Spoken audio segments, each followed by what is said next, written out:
So I did some checks on camera and I figured out that the blinking light was just bad connection on my power bank, one of them.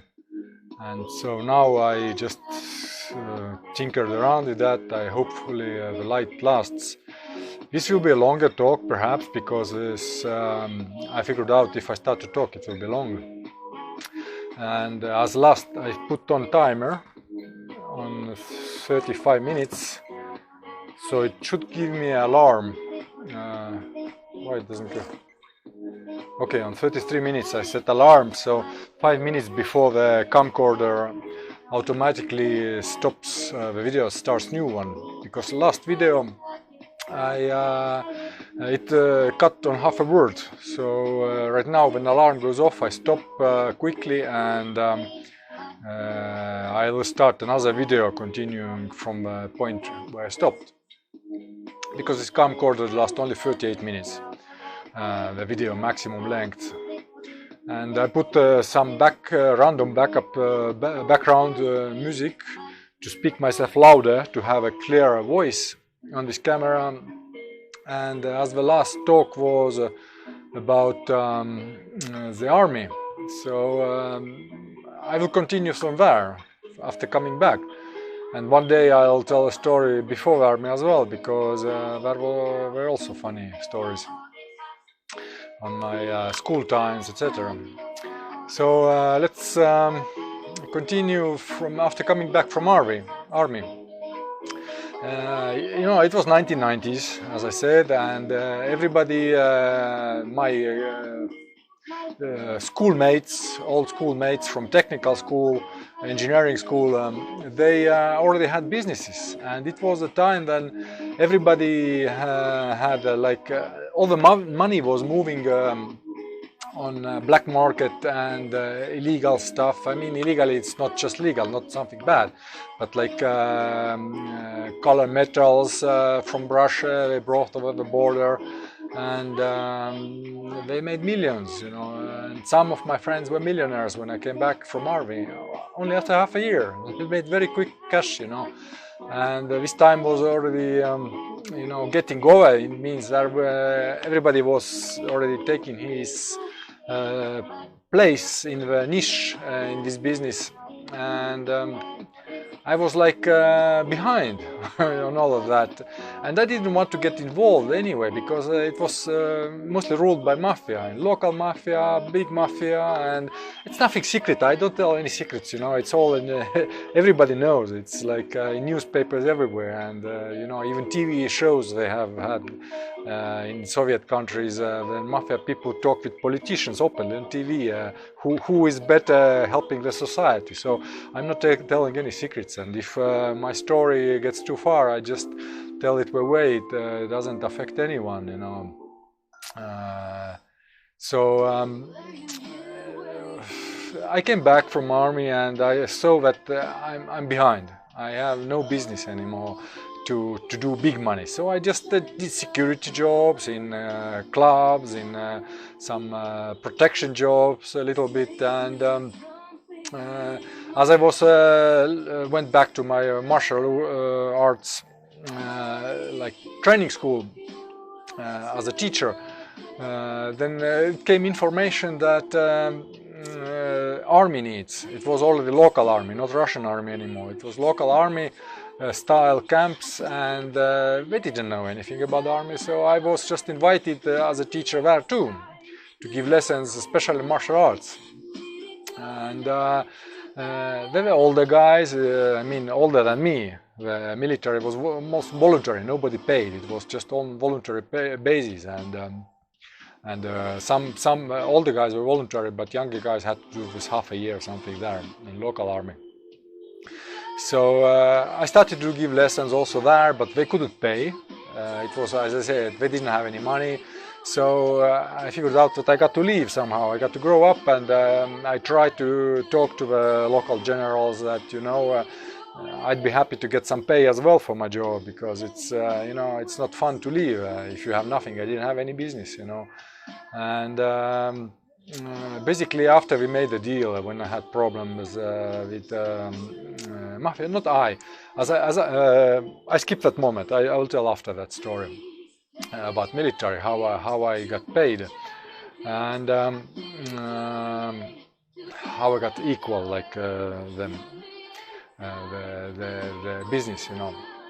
So as my friends were millionaires, some of them, and they had also loaned out money to other people, and they said, listen, we have several hundred thousands that are you know, hanging around in the town and in the country, so just make some money and take 50% from depends, the smaller sums 50%, bigger sums less. Sometimes if there was like several hundred thousand one deal, then you just take 20% or something.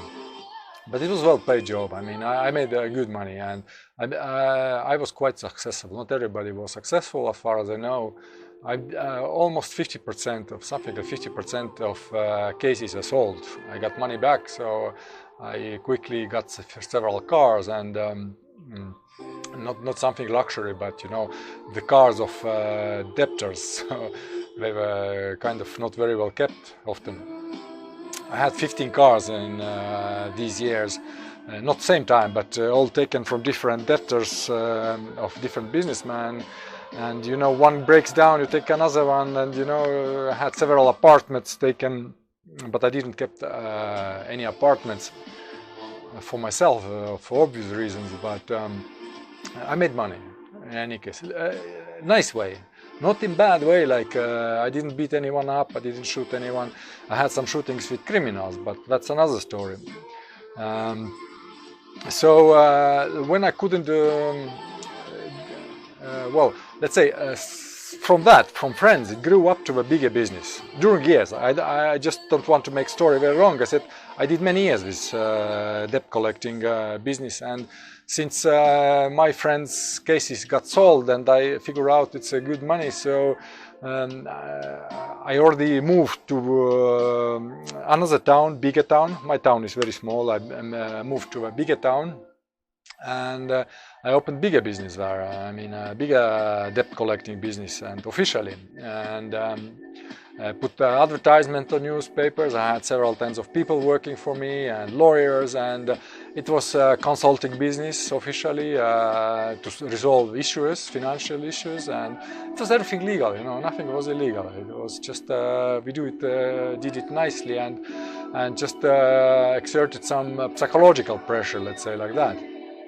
And the cases which we couldn't solve, we sold. The Zelda sold documents to mafia.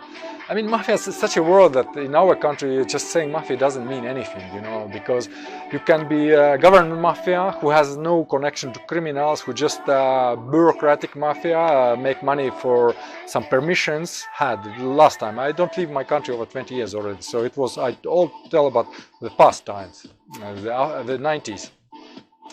And the gangs, wannabe mafias, like who only moved around and abused people, while the real mafia was, there were like 5 big mafia who were fighting with each other also. Shooting each other, having territorial conflicts, and when somebody, it was so bad in 90s that if even mafia was in the bar and with their gang and somebody just look at them bad, they just shoot the people, you know, and it's just counting bodies. And you know, I didn't want to get part of any of it, but I had to deal with them sometimes. So the cases which I couldn't solve, I'm telling later, not in the beginning. Beginning I dealt only with friends, but after, when my business was big and I couldn't anymore solve the case, then people were sometimes also untouchable. I had to get information from gangs, like who is protected, who pays like tenths of their criminal money to Общак. Общак means like central bank of there, you know. I don't want to tell in English because I don't want to know even these words. It's all in my past, you know. I wasn't involved in any criminal myself. I just solved the unsolved cases to these guys who did solve them. And sometime I heard later that the guys who were really rude, I mean, I dealt only with these guys who were really, really liars, who lied out money and promised giving back, and some people were very in difficulty. And we took even small cases sometimes, just for principal reasons, even for like 200 crowns. It was still crowns, it wasn't euros. We didn't make any money sometimes. Cases we just helped people to get back their money. You know, we spent more money sometimes, but we helped them also for our own name. So people came to us, and when I couldn't solve the cases, I was owner for a business. So if I couldn't solve the cases, any of our guys, so. We just sold them, and after we heard that somebody, some of these really bad liars who lied out of everybody money and you know, didn't care about anybody, just big liars, and they had some accidents somewhere in forest, you know, just not dead, but just you know, accidents happen. They just fell down from a tree and ended up hanging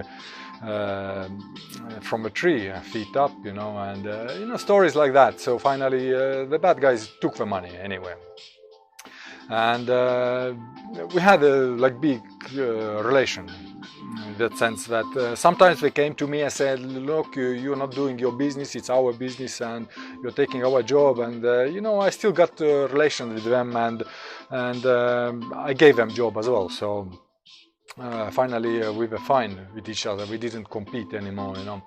But coming back to earlier when I started, I did also you know, as a trained military in my country, military a little bit, and they couldn't pay. I left, and I was same time dealing with non-paid debts. So some guys like liars, big liars, they didn't want to pay, and they said like, look, I have pressure from mafia, and I'm not a mafia guy myself, so I went to army guys and I said, listen, I worked here, I teach you, and let's make a deal. You help me now with this case, and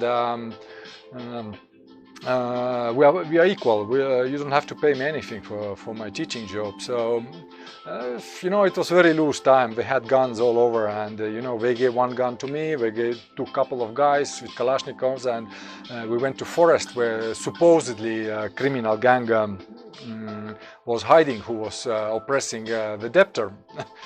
But when we finally got with Kalashnikovs and we got surrounded the house in the forest, and you know, just before going to action, the guy finally cracked and said, listen, I lied to you, actually there wasn't any gang, that you know, I just couldn't pay, and you know, I lied to you. So basically, anyway, I already told the military guys that I don't want any money from you, so I didn't get any money from this case either. So the cases which were not solvable, we didn't you know, press, because some people just ended up bankrupt. Not everybody got a millionaire in 1990s. Some people took money with big wishes, and they just went broke, and there was nothing to take. Not everybody was a liar. So when I figured out that guy is not just liar, not taking it from everyone without any intention to pay, then we left them alone. I said, listen guys, here is the paper, the debt paper, and gave back to our owners and say like, wait for better times, and one day they get money, and we talk to them, you know.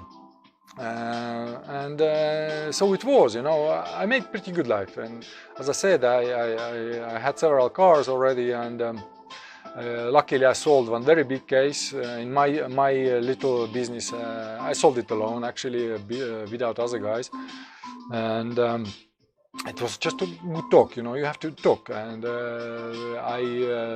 later it became my friend. He got back from lied out business. He had one big company, and other owners, he created this company, and other owners took it away legally, little by little, you know, some machinations, and I talked to these guys, and they gave the business back to my later friend, and then I got pretty good cash from it as well, and cars and etc. But as I was already in a bigger town, then not in capital, just a bigger town, and I got connections. People knew me, people came to me, to my business, my office in center of town, in an old town, and I had an apartment rented central center of a city, old city. And I already actually had a wife, and I had 2 kids already, and I was kind of getting established, let's say, like that. And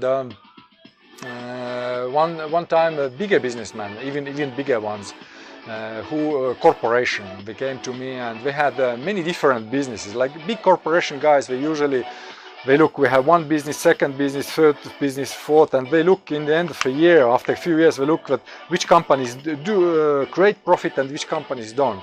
And they had a couple of, one company actually, I got one company who didn't make any profit. It was losing money. So they said, look, look at me, we sell it to you. And I bought it very cheap.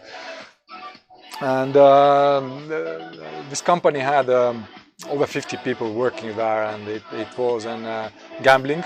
It didn't make profit because people didn't have money, so it was gambling business and cinema and little factory and bar. But as it didn't make any profit, I had to close the bar, I had to close the factory, I had to fire people, and I left only the cinema. And gambling people, I had to move the casino stuff, I mean the playing tables and machines, I had to move out of cinema, because new law came out that you can't anymore keep gambling technique where children coming. So I gave to the guys another place, another center of town, another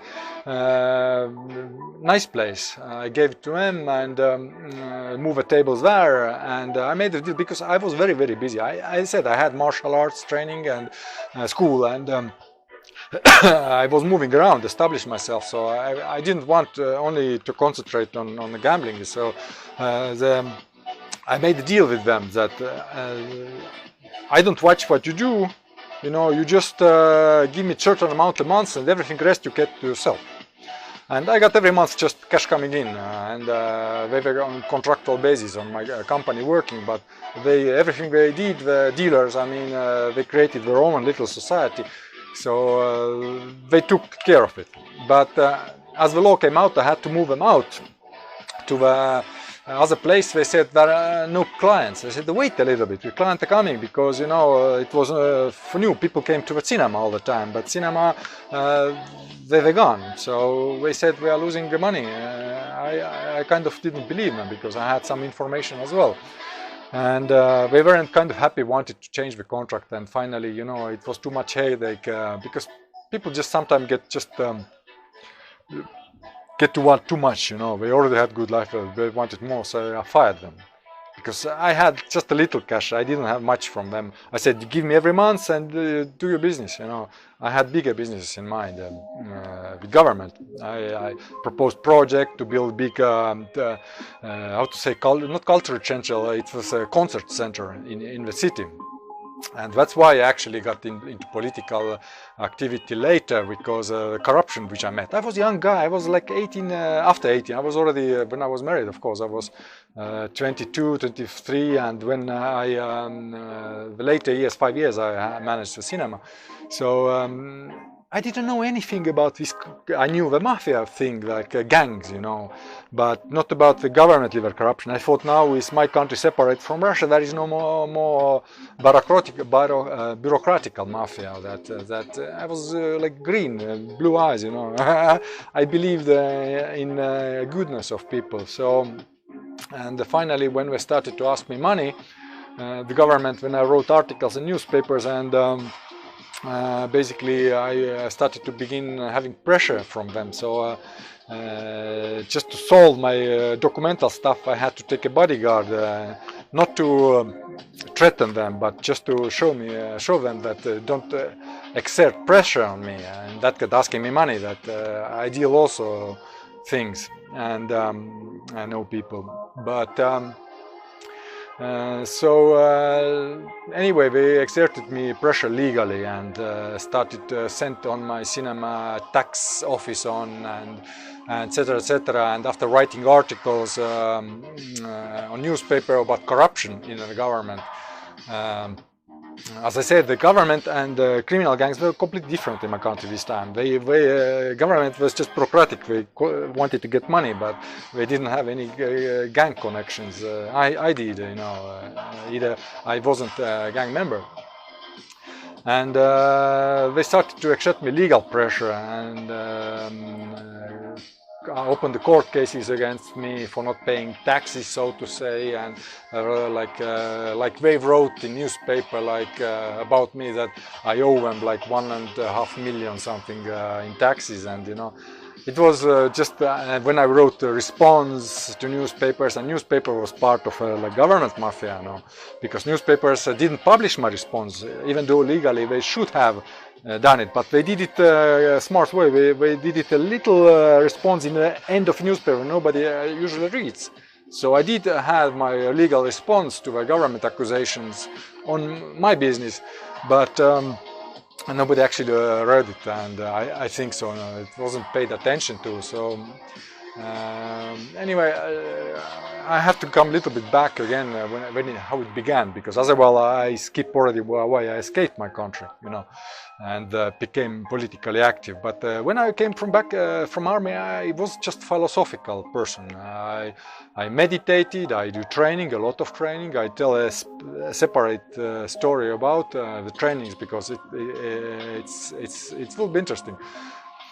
But I didn't know anything about politics and corruption. I just wanted to make living, and not in criminal way, but there was another way to do that, just to collect debts, and that way I did money. And I had respect of police, because, you know, sometimes I also, of course, studied a little bit law. Not studied, but the certain aspects of law I learned to know not to pass the limit, and not to get into prison, of course, and but still get money, you know. So it was like nuances that if you went to somebody's house and even if he invites you in, you don't go somebody else, the debtor, I mean, because he can make a claim that you attacked him, you invaded his apartment.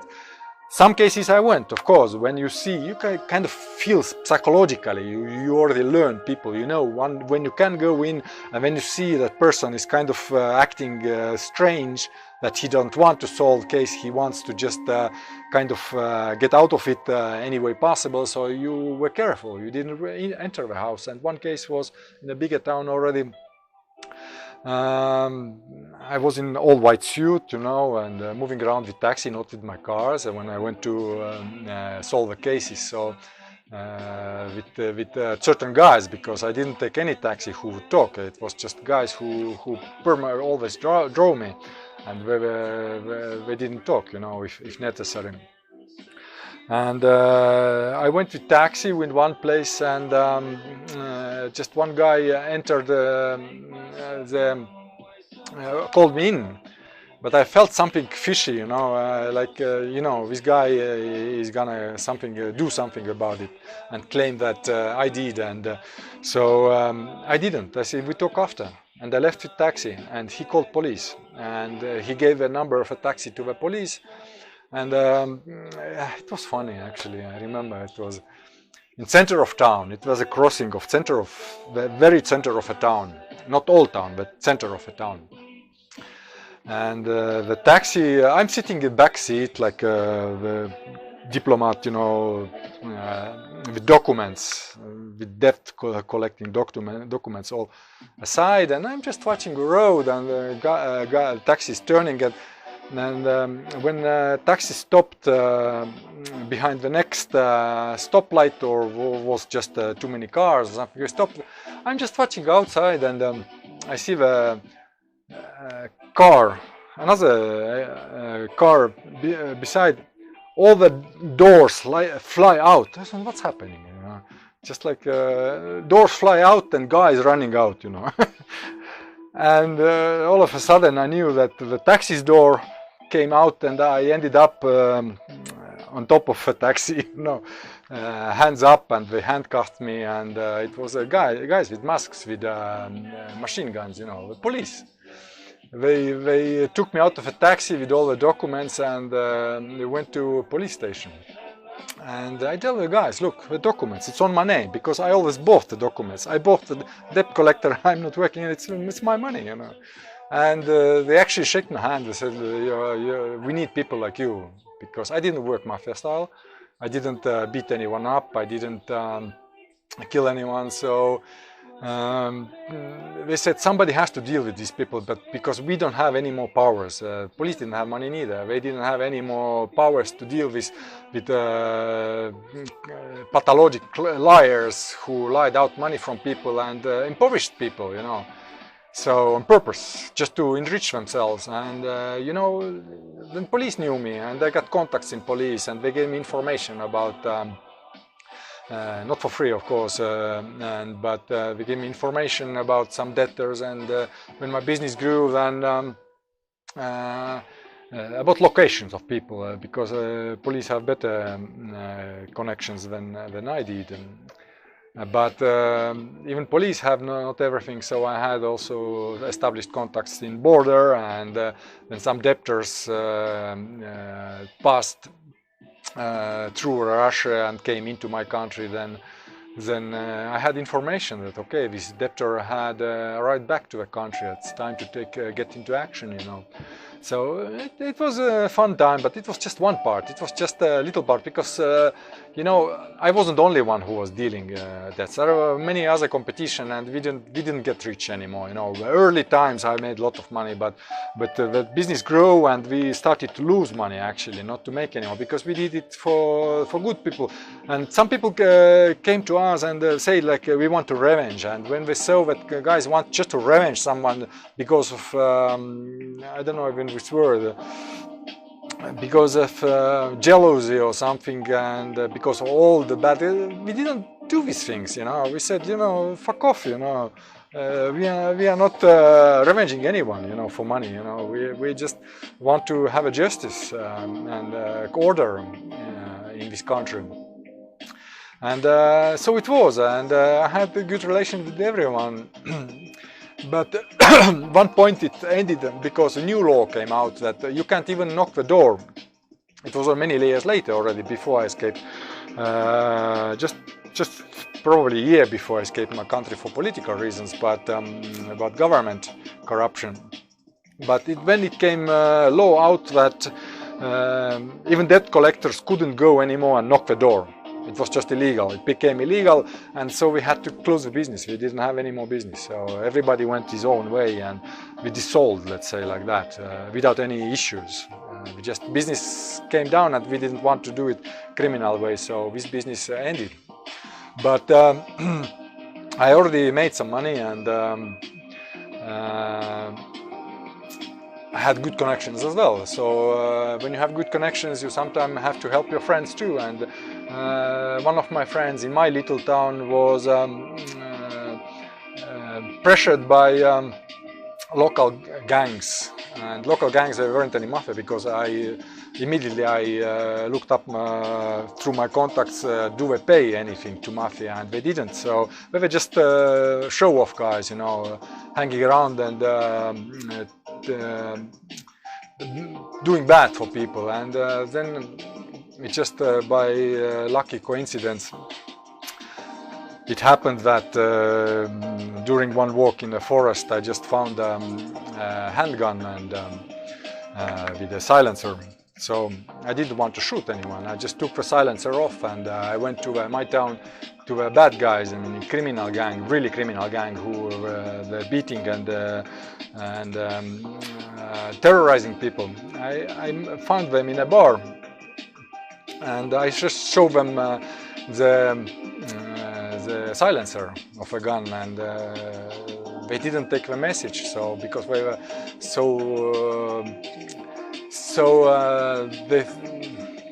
they thought nothing gonna happen anyway to them. So I had to find them later. I don't remember how much later, maybe a few days or a few weeks, in another bar, because you know where hangouts, where criminals are hanging at night. And I found another bar, and I just had to shoot one guy in the feet, because I was really terrorizing people, you know. It wasn't really nice what they did, and I protected my friends. So basically, just to make sure that it won't happen again, I found another guy who was involved in terrorizing. A few days later, in the same bar actually, I found him, and I shot him between the legs just as a warning. I didn't touch him, you know. I shot well, but I shot him between the legs, so without injuring him. And the guy who a few days earlier he got in the hospital because a leg was shot. You know, he had to take a hospital treatment, and he talked to police, and as he talked to police, he didn't have any protection anymore of any gang. And the police actually was following me. I knew what's happening, but I got arrested, you know. And it's gonna be too long story, but I was few weeks in a not a prison, but I had lawyers, and they took me out, and I gave them a gun, and you know, I got 3 years of not in prison, but just on watch, and just because it was in a public place, not because I shot the guy. The police told me themselves that, you know, if it was outside the bar and nobody see that you killed the guy, we wouldn't come after you, you know. But it was so many witnesses. It's a full bar, and everybody saw. And some people just didn't know that these guys were criminals, really terrorizing people. And they talked on the court. So I got some temporary sentence, let's say like that. But I had to carry gun, illegal gun anyway, because you know, I had to deal with business, with casino, and with cinema, and some other movements. Still, you have to protect yourself and family, you know. Remember, it was 1990s. People are shooting all around, everybody, for nothing, even for just watching somebody, and guns were easily available, and not for me. I just found by accident, but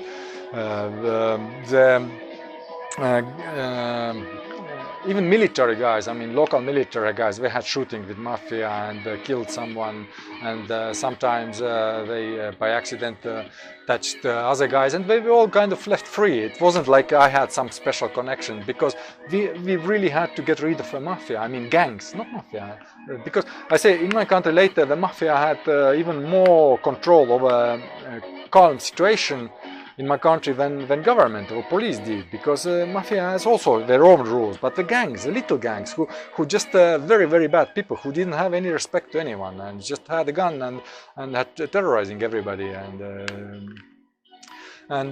so it wasn't nothing special, you know, like okay, shooting, and you know, it was just the usual thing in my country. I tried to teach my wife to shoot, but you know, she didn't want to know anything about it. And it's a long story already. I continue on next video. The how it's called, not alarm, but timer went off, so the video will cut anyway. This camera is cutting videos itself, so this time I decided I stop it myself, and I'll continue next.